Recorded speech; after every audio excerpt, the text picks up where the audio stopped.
provide my son before I leave. He said to me, "What son? Get out," I yelled. "I know my son is in the daycare and I demand to be in his life.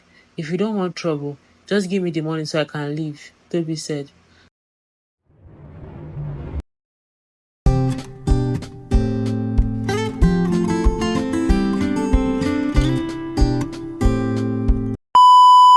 I was sitting in the living room, watching a video about mastering designs when Toby walked in.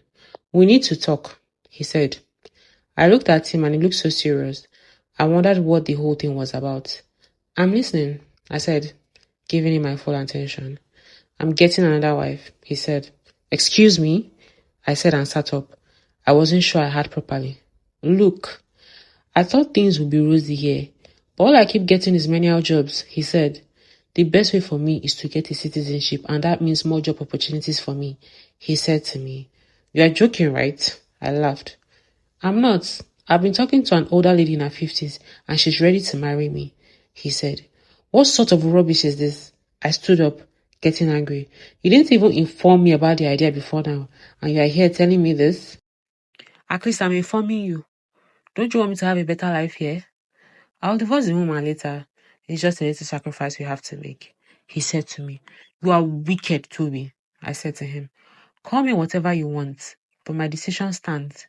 We will be checked, so to make it real, I have to stay with her for a few years," Toby said. It felt like he was speaking Japanese, and I was trying to process everything. This was someone that brought me here without a proper plan, and now he wants to use our marriage to gamble. "I don't accept this," I said to him with folded arms. "Except you will, because the wedding date has already been set. Look, this is for us, okay?" "My friend, keep quiet," I yelled. "I have been quiet all this while in this marriage out of respect for you. But don't you think I'm a fool, okay? How can you make a decision about our marriage without informing me? Did I force you to come to the UK? Wasn't it you who insisted? So now you're shouting at me because I made a good decision for the betterment of our future. You have no respect. To hell with you. There are lots of beautiful women here earning big money and even looking for love. Do you think you're not replaceable?" he said to me. I looked at him in shock, not knowing what else to say. Before I could gather my thoughts, he stormed out of the house. I fell on the floor and started crying. I began to have lots of regrets, and suddenly I began to feel dizzy. I quickly laid on the bed to rest. I woke up the next day, but I was only feeling a little better and I didn't like that. I hope I wasn't coming down with something because I didn't have the change to spare for hospital bills. Toby had still not come back and I decided to call him, but he was not picking. I was getting frustrated and called in sick from my job. I called his friends, but they didn't know where he was. I was so angry, so I decided to stroll around. I was starting to get hot and dizzy, so I entered the nearest drugstore and bought a bottle of water. "Please, can I sit here for a moment? I feel dizzy," I said to the cashier. "Of course, I understand how pregnancy can be." She smiled at me. I gave her a sharp look. "And who told you I'm pregnant?" I asked her. "Oh, my bad. I thought you were," she said. "But you never knew. I suggest you purchase a pregnancy kit." "There's no way I'm pregnant," I said. "Well, I can see a ring on your finger," she said to me. "Fine, I'll buy your pregnancy kit. I know that's what you're after," I said. "Oh no, I've been through the process 3 times, so I can tell when a lady is pregnant," she said. I was very scared because this wasn't a good time at all. I got the kids just in case and went home. I took the test and it was negative. "Thank goodness," I said in relief. I had a little bit of fruit, but I threw all of it up. I then decided to rest and didn't realize when I passed out. I woke up to bright lights in my face and a nurse hovering over me. "Are you okay?" she asked me. "Huh?" I looked around, wondering where I was. I saw that I was in a hospital and was being addressed by a nurse. "How are you feeling now?" she asked. "Better, I think," I said, still trying to process what was going on. Just then, Toby came in. "What happened?" I asked him.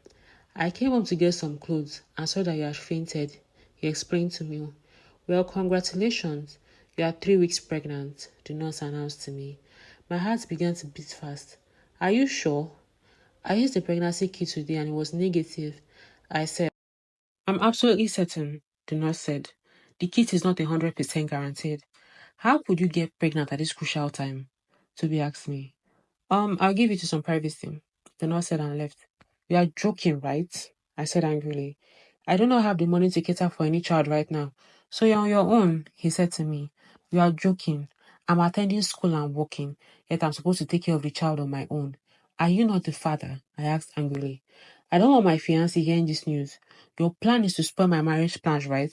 It won't work, so count me out of this. Toby said and left the room. I was devastated at what happened. This is the worst time to be pregnant. I thought my first pregnancy would be joyful, but it brought nothing but sorrow to me. I went home and kept calling, but he didn't pick up. I called all his friends, but they told me he didn't want to see me and I should hold on till he's divorced. I have never been more angry in my life. With the money I got from my job, I contributed 40% of the income to the household, despite my schooling. Yet he left me for an old woman. I cried my eyes out, but after a while, I dried my tears and moved on. I am strong, and I know that I'll say this true. Luckily, I only had 2 months to the end of the session.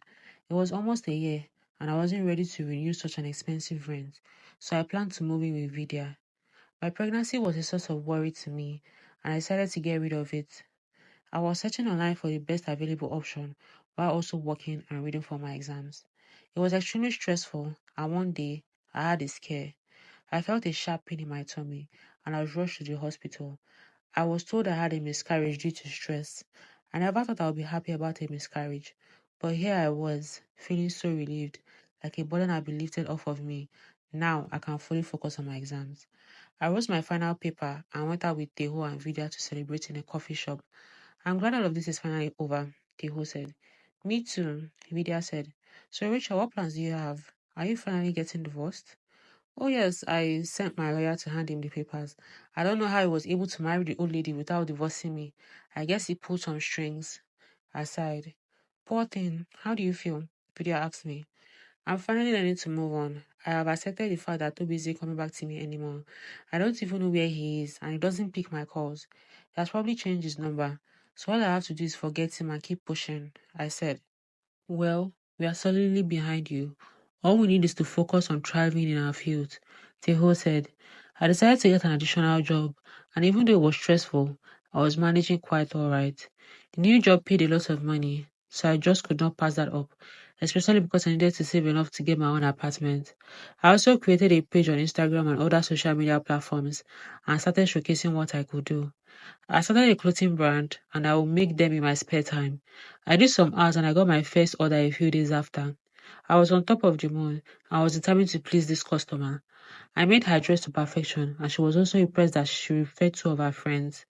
I started working overtime to meet up the deadlines of my two jobs and my personal business. Their clothes were made to perfection and my customers grew from there. After about 5 months, I had to quit my first job because I was starting to get a lot of orders from my business. Vidya opted to join me for the meantime, and I gave her a percentage of the money for the work she put in. Luckily for me, I encountered a Nigerian customer who asked me if I did traditional bridal dresses, and of course, it was a big yes from me. I was given her daughter's dress, and both Vidya and I got to work. The money I charged was huge and was the price of 5 of the dresses I made. I stayed up, bidding and working on the clothes. The bride came in for her first fitting, and she was highly impressed. She kept gushing about how she loved it and couldn't wait to see the final result. I finished up with the final bidding and was impressed with what I had done. The bride started crying immediately she saw her dress, and it was an emotional moment for all of us. I was proud to put a smile on a bride's face, and I knew I wanted to do this for other brides. Of course, I got a referral from the woman, and I got an order to make her friend's birthday dress. I was glad, and Vidya and I got to work immediately. I felt so blessed that I didn't have to struggle for customers, and I began to look into hiring a good tailor and designer.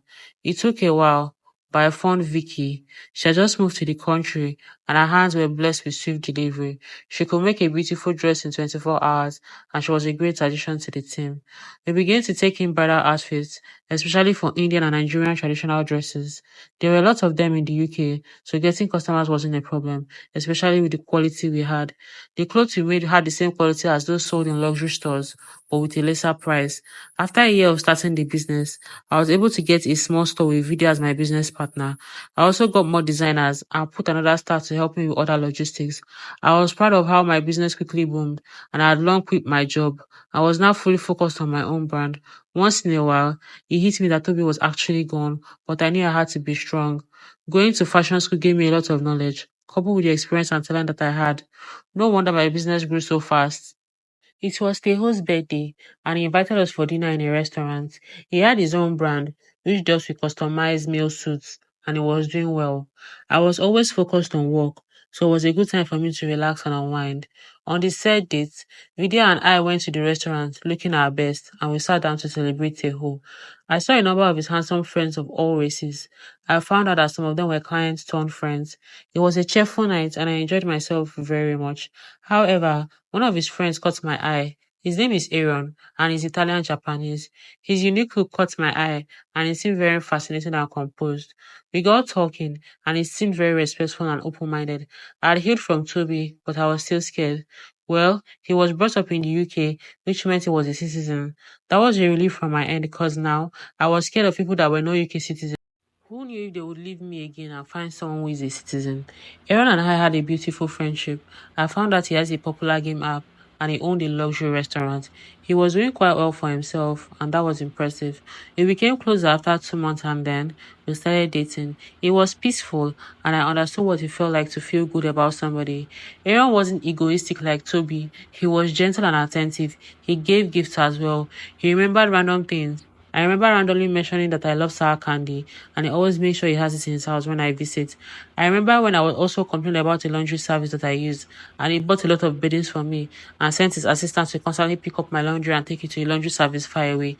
They had really good service, and his assistant would get the beddings back and bring them to me. There was no mother-in-law drama like I had with Toby's mom. That woman was full of bow, and she hated me because I wasn't from the same tribe with their family. I only got relieved because she permanently moved to Ghana to stay with her daughter.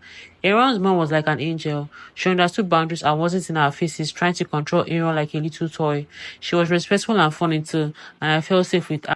She even sent me flowers sometimes. So this is what I've been missing, I said to myself. I was so happy to finally get married to him after 6 months. I just knew he was the one within a short while. Of course, Vidya and Teho were there to celebrate with me. I moved in with Aaron and I got pregnant barely a month after. I got more staff and stayed away from stress because of what happened when I got pregnant earlier. I didn't want another miscarriage, especially now that I'm ready to have a child. My pregnancy came with complications, but after several visits with the doctor, I was able to deliver a handsome boy, Gavin. He looked exactly like me, but was a little lighter. Obviously, he got that from Aaron. I was so happy to be a mom, and I loved my son more than anything in the world. My business was growing, and so was my son. Aaron's business also grew, but that meant he had to travel a lot. I didn't like it, but I had no choice. As soon as Gavin was one, I put him in pre-daycare to interact with other kids of his age. It also gave me time to focus on my business. Things got interesting one day when Toby showed up at my store. I was very surprised. He had grown a beard and also put on a little bit of weight too. I can see you are doing well for yourself, he said to me, looking around the store. Please leave, I said, trying to be calm. Can we please talk? He asked. We have nothing to talk about, I said. My wife is dead. She died from cancer, he said to me. Oh, I simply said, at least you got your citizenship. Yeah, you're looking really good. I love your jewelry too. It looks luxurious, he said, admiring it. Yeah, my husband got it for me, without me asking. Clearly, that was something you couldn't do. I mocked him. I see. No wonder you have a big store. I know you can't build such a big empire all by yourself. Toby laughed. That's it. Get out. I yelled. Hey, easy. I came here for some money. You're doing so well based on the money I used to send to you to fashion school. Remember you used to be a local tailor until I brought you here, Toby said. You must be mad, I said to him. Didn't you say I built this store because of my husband? So why are you taking credit for it now? I laid the foundation, okay? I paid for your fees and brought you to the UK, Toby said. But I have no money for you, I said to him. Let's not do this the hard way, Toby said. You have a lot of nerve, don't you? For your information, it was that local tailoring business that contributed to the money we used to come here. I said, I have money, but I will never give you any penny of it. I'd rather throw it into the ocean. Look, the reason I got married to the old lady is because I borrowed a lot of money to come here. I borrowed over 10 million. Again, I borrowed over 10 million, and these people were on my neck to collect the money. I had to marry the lady because that was the only alternative. To be explained. I thought you said you made the money yourself, so you lied to me. Anyway, that's your business. You're a citizen, so go and look for a job with it. I said, just give me some money. The old lady spent all of her money on cancer treatment and left 90% of her properties to her daughter and charity. I only got 10%, and all of it is gone. All of this is in the past now, so let's forgive each other and move forward. I looked at him as if he was mad. Forgive each other, I said. It was like a bolt got loose in my head. Get out, I pushed him. Get out now. Don't push me. Provide my son before I leave. He said to me, What son? Get out, I yelled. I know my son is in the daycare, and I demand to be in his life. If you don't want trouble, just give me the money so I can leave, Toby said. I let out a loud laugh. Wow, so this is what you have become, a pathetic beggar. You used to say you wanted nothing to do with that child. Now you want to come back, I said to him. Look, all of these are stories, okay? Where's my son? I did my research and found out he's in the daycare. With how big he is, I know that child is mine, Toby said. Well, newsflash, he isn't yours. That child belongs to my husband. He's simply tall for his age, and he got it from my husband. The child I had you ended up as a miscarriage, and I'm glad that happened, because you would have used him to come back to my life and disturb me, I said. I know you are lying, and I demand to see my son, or I'll take the case to court, Toby threatened. Please do. I'll be glad to see you lose some money, I said. And I promise you, I will make all of that money back from you. I will make you look like a bad mother and get full custody of my child. You're insane, I said to Toby. This isn't over, Toby said and left. I was visibly boiling and now I hated him more. The only thing that made me glad was the fact that I had no child for Toby. I knew he would have used that as leverage to frustrate me. I wonder who told him about my son Gavin, and I immediately called the school to make sure no other person has access to him, apart from Aaron and I. My mood was ruined, so I decided to rest in my office. I told my husband as soon as I got home, and he said I shouldn't bother about him. All we had to do was make sure Gavin was in safe hands. A week passed, and I got a court request. Toby had sued me for hiding his son from him. I was angry, but glad that all of this would come to an end soon enough. We went to court, and the judge requested a DNA test to be done after we both laid our claims. The test came out, and it was proven that Toby was not Gavin's father. I could see the shock and disappointment on Toby's face. He knew I had always been against abortion, and he was surprised I terminated the pregnancy. I found out that Toby had become broke. He had given most of his money to loan sharks, and the rest were spent on drugs and alcohol. He had hid depression. Despite his citizenship, he couldn't get anything solid that could last for long. The only good job he had, he misbehaved, and one of his coworkers that didn't like him reported him for drug abuse. He was tested and it was positive, so he was laid off. Toby didn't have much practical skills because he was very wasteful and unresourceful. He began to do menial jobs again to survive, and I couldn't care less about that. One day, he came to my store and begged me to take him back in tears. He said he was sorry and blamed everything on the loan sharks. I thought that was crazy. He wanted me to leave my peaceful marriage to be with his wicked broke ass. I made sure I got a restraining order so he could stay away from him. Soon, I heard that he got married again. This time around, it was to a young white girl. I hope that this time he will behave himself and move on from the past. I focused on my life and had my daughter, Ella. She looked exactly like my husband, both in face and complexion. I was grateful for the family I had, and I hope that life would continue to be as peaceful as it is right now.